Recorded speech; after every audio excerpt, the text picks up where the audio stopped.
Bienvenidos a esta reflexión filosófica, en este caso sobre el tema del ser. Si el ser se corresponde con Dios o se corresponde con otro tipo de entidad. Como es más que nada una reflexión, más que una argumentación, entonces, ¿qué es el ser? Cada filósofo en la historia ha dado una definición un poquito más ambigua que la otra, a veces más concretas, otras más sublimes. Sin embargo, no ha sido abordado extensamente el tema del ser, puesto que no es algo necesariamente crucial, como si lo es la ética y otros ámbitos del estudio. Si miramos entonces los que han estudiado mayormente el ser, vamos a encontrar a Heidegger, que principalmente es el que más lo estudió, si se lo puede decir en una óptica más sin ningún sesgo, sin ninguna mirada a ningún lado particular. Vamos a mirar también a Platón, aunque para Platón no define precisamente el ser, sino que se hace la pregunta si este mundo es realmente imitación de un mundo perfecto. Y vamos a entender por qué él decía eso, por qué él pensaba que este mundo no se podía sostener si es que no había una dimensión perfecta, porque lo imperfecto no puede coexistir. Más o menos esa es la idea.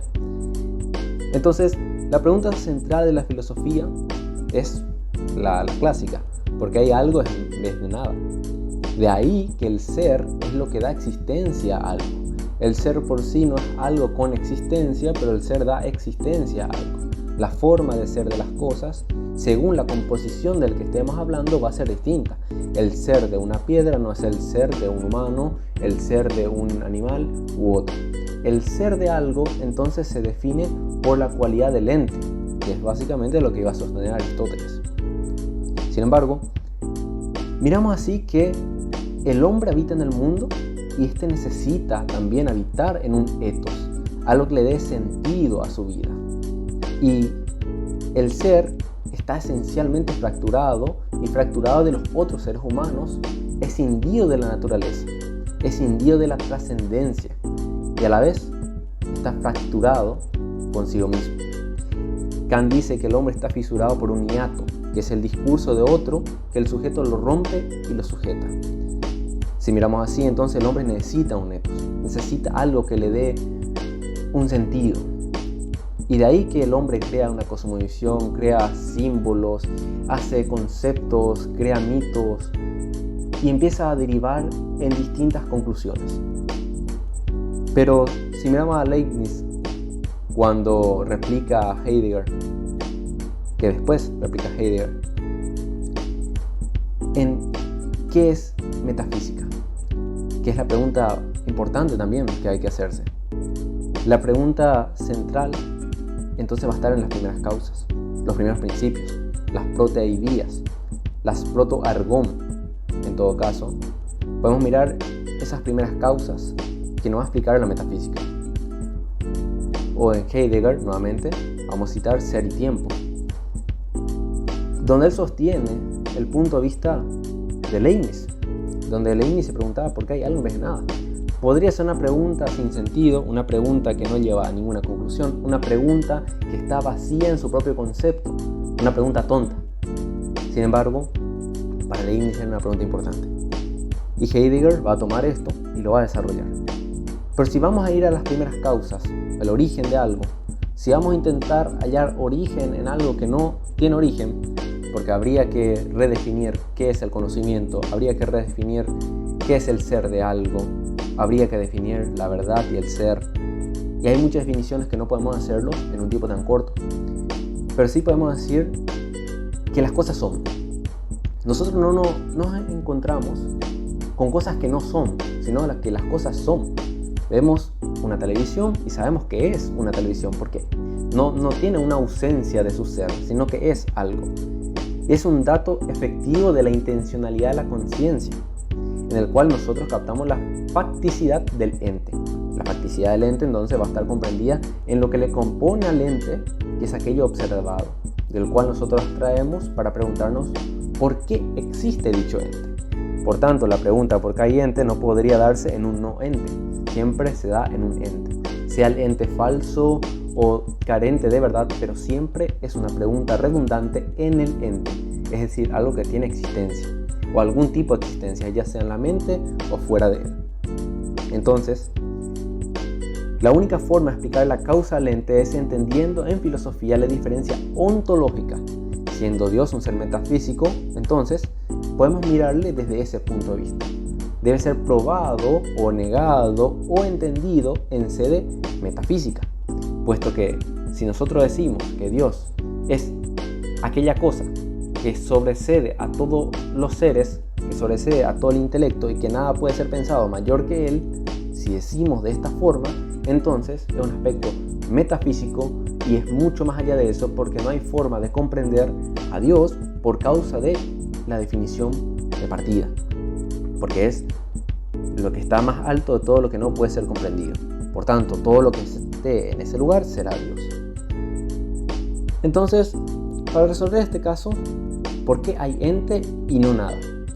Solo puede ser o nada, es decir, el ente viene de la nada, que es la respuesta del nihilismo que vamos a encontrar en Nietzsche, en Verdad y Mentira.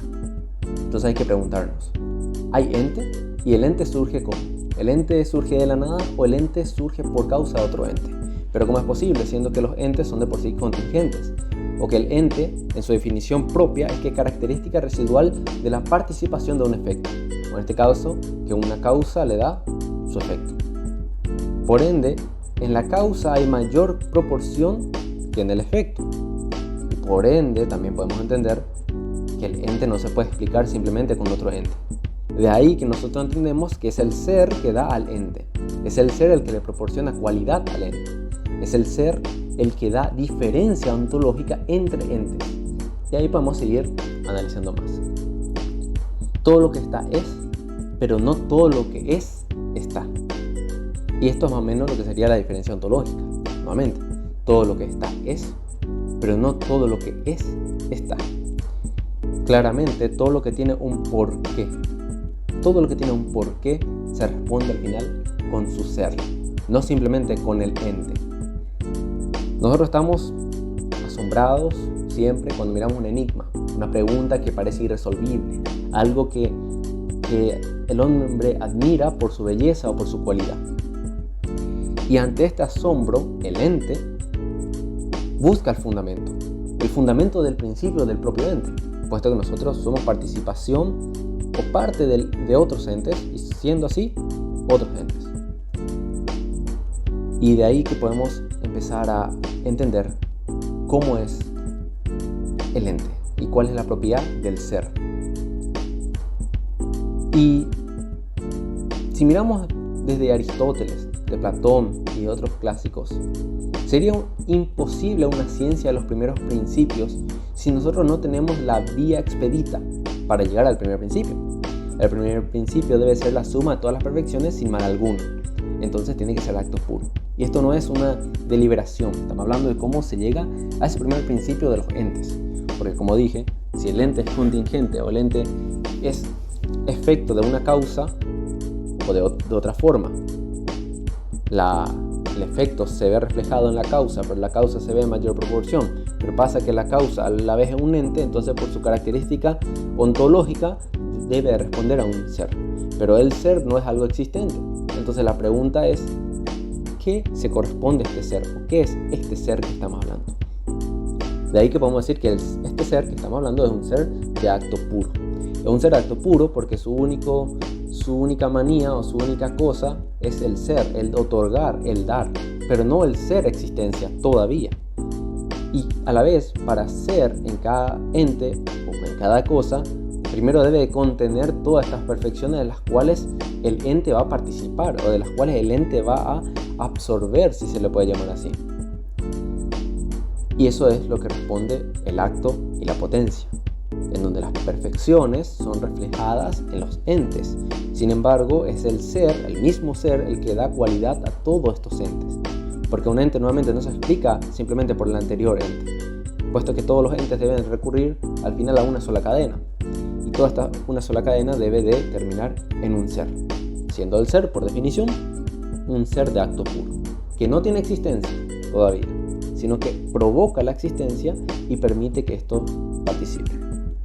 Hasta este punto vimos por qué es el ser propiamente, y posteriormente miraremos por qué este ser debe de corresponderse con Dios, o por qué, en conclusión, terminaré siendo el primer motor inmóvil, causa eficiente primera, ser necesario por sí mismo, o perfección pura de la cual participan todas las perfecciones del ente, aquella inteligencia ordenadora que nosotros comúnmente llamamos Dios.